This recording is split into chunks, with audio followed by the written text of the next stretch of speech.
জেলা ভিত্তিক লোকসেবা পুরস্কার পেলেন কাছাড় জেলার নরোত্তম সাহা এবং সুরঞ্জন দাস। পুরস্কারপ্রাপ্ত দুজনেই কাছাড় জেলা আয়ুক্ত কার্যালয়ের কর্মী। আসামের রাজ্যপাল কর্তৃক প্রদত্ত পুরস্কারটির মধ্যে রয়েছে 25,000 টাকা এবং 1 বছরের পরিষেবার মেয়াদ বর্ধিত। কাছাড় জেলা প্রশাসনের উদ্যোগে শিলচরের লোকপ্রিয় গোপীনাথ বরদলৈর পুণ্যতিথি স্মরণে লোক কল্যাণ দিবস পালন করা হয়। উক্ত সভায় কাছাড়ের জেলাশাসক রোহন কুমার ঝা অসামান্য পারফরমেন্সের স্বীকৃতি স্বরূপ ডিসি অফিসে কর্মচারী সুরঞ্জন দাস এবং নরোত্তম সাহাকে মর্যাদাপূর্ণ জেলা স্তরের লোকসেবা পুরস্কার প্রদান করেছেন। পুরস্কার প্রাপ্তির পর সরাসরি সাক্ষাৎকারে পূর্বাঞ্চল প্রতিদিনে আমাদের প্রতিনিধি শাহাদত আলী বড়ভূঁইয়ার সঙ্গে আসাম লোকসভা 2024-এর পুরস্কারপ্রাপ্ত নরোত্তম সাহা। চর্চিত লোকসভা পুরস্কার 2024 জেলা ভিত্তিক এবং রাজ্যিক ভিত্তিক গভর্নর কর্তৃক একটি সম্মান যারা সরকারি যারা কর্মজীবীরা আছেন, চাকরিজীবীরা আছেন, ওনাদেরকে দেওয়া হয়। তো এবার 2024-এর লোকসভা পুরস্কার জেলা ভিত্তিক স্তরে আমাদের কাছাড় জেলার দুজন সুনামধন্য নিষ্ঠাবান সরকারি কর্মচারী, আমাদের জেলা কাছাড় জেলা আয়ুক্ত অফিসের কর্মী দুইজন এই জেলা ভিত্তিক লোকসভা পুরস্কার পেয়েছেন। এর মধ্যে একজন রয়েছেন নরোত্তম সাহা, দ্বিতীয়জন রয়েছেন সুরঞ্জন দাস। এর মধ্যে আজ আমরা এসে উপস্থিত হয়েছি এই 2024 লোকসভা পুরস্কার প্রাপ্ত এক সরকারি কর্মচারী, যিনার নাম হচ্ছে নরোত্তম সাহা। ওনার কাছে সরাসরি ওনার প্রতিক্রিয়া জানতে চাইব, এই যে সরকারি সম্মান উনি আজ পেয়েছেন, সেই সরকারি সম্মান পেয়ে ওনার অনুভূতি কী, বা উনি কী ভাবছেন ভবিষ্যতে, যে উনি ভাবছিলেন কখনো যে ওনার সরকারি এই ধরনের গভর্নর কর্তৃক কোনো একজন সরকারি পুরস্কার উনি পাবেন। যেহেতু এই পুরস্কারের পর্যায় হলো 25,000 টাকা নগদ এবং 1 বছর বর্ধিত চাকুরি, সেই জন্য আমি সরাসরি চলে যাব এবার 2024 লোকসভা পুরস্কার প্রাপ্ত নরোত্তম সাহার কাছে।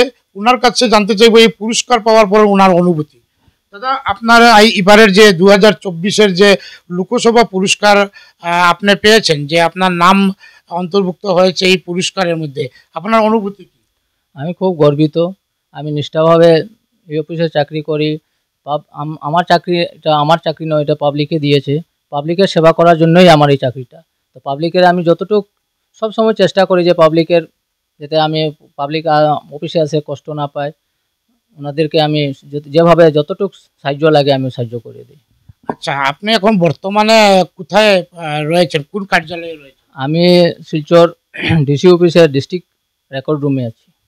আচ্ছা, এই পুরস্কার আপনাকে আমরা শুনতে পেরেছি যে জেলা ভিত্তিক যেটা লোককল্যাণ দিবস পালন করা হয়, গতকাল আমাদের কাছাড় জেলার লোককল্যাণ দিবস উদযাপন করা হয়েছে।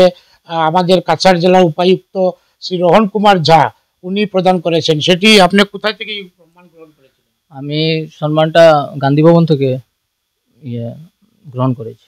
আচ্ছা, কে দিয়েছিল এই সম্মানটি? মাননীয় শ্রী রোহন কুমার ঝা, ডিস্ট্রিক্ট কমিশনার কাছাড় শিলচর। আচ্ছা, এই সম্মান পাওয়ার পর আপনার অনুভূতিটা কি? আমার তো দেখো ঈশ্বরের কাছে মানে প্রার্থনা যে আমি কর্মজীবনে একটা ভালো কাজ করেছি, এর জন্য আমি এই পুরস্কারটা পেলাম। আর সঙ্গে মা বাবার আশীর্বাদ আছে, আর বন্ধুবান্ধব, আমার অফিসের কর্মচারী, অফিসার সবাই আমাকে সাহায্য করেছে। আর আমি খুব গর্বিত যে আমি এই পুরস্কার পেয়েছি বলে। যেহেতু লোককল্যাণ দিবসের দিন আপনাকে এই পুরস্কার দেওয়া হয়েছে, আপনি এই কাছাড় জেলার একজন সরকারি কর্মচারী, আপনি আপনাদের যে সঙ্গের কর্মচারী, সরকারি কর্মচারীরা বিভিন্ন বিভাগের রয়েছে, সেই কর্মচারীর উদ্দেশ্যে কিছু বলতে চান? ওনারা আমাকে সাহায্য করে, ওনারাও খুব ভালো কাজ করে। ওনাদের কাছ থেকে আমি অনেক কিছু শিখেছি, পরবর্তীতে আরও শিখবো, শেখার তো শেষ নাই। আর ওনারা সব সময় হেল্প করে, সব কাজের সময়। আমি যে কাজটা জানি না ওনাদেরকে জিজ্ঞাসা করলে ওনারা বলে দেয়, আমাকে সাহায্য করে, আমাকে অনেক ধরনের সব ধরনের হেল্প ওনারা করেন। নিশ্চয়ই আপনারা এখন সরাসরি যে এবারের লোকসভা পুরস্কারপ্রাপ্ত যে কর্মী রয়েছেন নরোত্তম সাহা, ওনার কাছ থেকে ওনার বার্তালাপ শুনলেন। এই পুরস্কারটি লোকপ্রিয় গোপীনাথ বরদলৈর মৃত্যুবার্ষিকীর উদযাপন হিসাবে আসাম সরকারের পক্ষ থেকে গভর্নর কর্তৃক, আমাদের আসামের গভর্নর কর্তৃক এই পুরস্কারটি দেওয়া হয়। এবারে দুইটি স্তরে, রাজ্যিক স্তরে এবং জেলা স্তরে এই পুরস্কার দেওয়া হয়েছিল। আমাদের কাছাড় জেলায় দুইজন পুরস্কার, এই লোকসভা পুরস্কার পেয়েছেন। দুইজনই হচ্ছেন আমাদের কাছাড় জেলা আয়ুক্ত কার্যালয়ের কর্মী।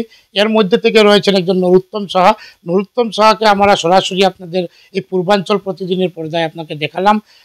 এই পর্যন্ত আমি এই প্রতিবেদন এখানেই শেষ করছি। লক্ষ্মীপুর থেকে শাহাদত আলী বড়ভূইয়া, পূর্বাঞ্চল প্রতিদিন।